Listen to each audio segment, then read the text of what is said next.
list here today before we get our opinions. Whew, shake it off, let's go. So first of all, for this fact, we're not gonna get into the culture of Pakistan, we're just gonna talk about Pakistan, the country, and land itself. In Pakistan, it actually has the largest mountain range in the entire world. You got big mountains like the Himalayas there that you can climb, the Hindu Kush Range, and some of the biggest mountain peaks from K2. So if you guys are climbers and you guys really like to do that sort of thing, you might want to check out Pakistan because, well, it's got the biggest mountains. Biggest mountain range. Now here's one downside to Pakistan. It hasn't won any gold medals in any Olympics since 1992. Strange fact, they won a bronze medal in 1992 for hockey. And I was like, wait, what? They play hockey in Pakistan? But then I realized it was for field hockey and I was like, oh, that makes a lot of sense.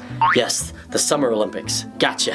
Now, if you guys are a big fan of football, or what the Americans call it, soccer, you might find it interesting that over 50% of the footballs that are shipped around the world are made in Pakistan. And they say over 60 million of them are still hand-stitched from a town called Sialkot. Also, NASA has done studies on their balls and found out that the 2014 ball for FIFA was the best ball ever made. That's right, Pakistan did that right. Now, Pakistan, when it comes to its import-exports, believe it or not, it actually imports more than it exports. Currently, its exports equal over $47 billion, with its exports being $28.3 billion. The biggest being like house linens at 11%. They also export rice, making 7.9%, and non-retail pure cotton yarn at 7.2%. A lot of their imports are crude petroleum and even refined petroleum. Now, Pakistan, it might sound like a small country, but that is far from the truth. Firstly, its population stands at the 6th largest in the entire world. They currently have 182.1 million people,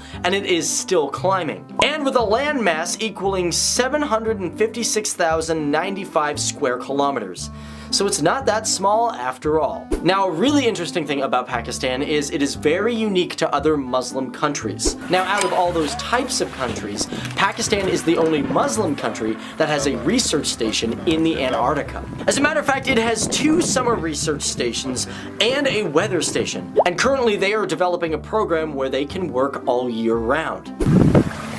Long live Pakistan.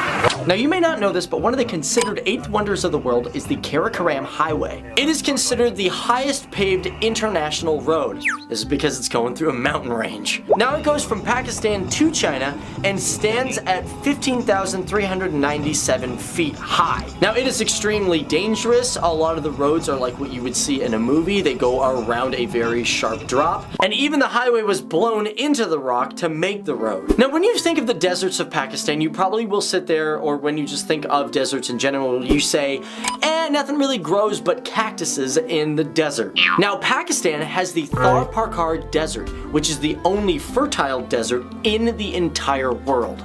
Now, this is because of its topography. Some of the valleys and ridges are shot up to 46 meters high. And what happens is rain will collect in these valleys and make the area moist, thus growing grass and even some small plants. In Pakistan, a baby is born every 7 seconds, so by the time this video is done, I don't really know how long it's going to be after the edits, there's probably been over, I don't know, maybe 24 babies. And lastly, according to the Institute of Business Administration, they gathered a poll from 125 countries, and according to that poll, they discovered that Pakistan stands at the 4th most intelligent countries in the entire world. So, for all you guys that really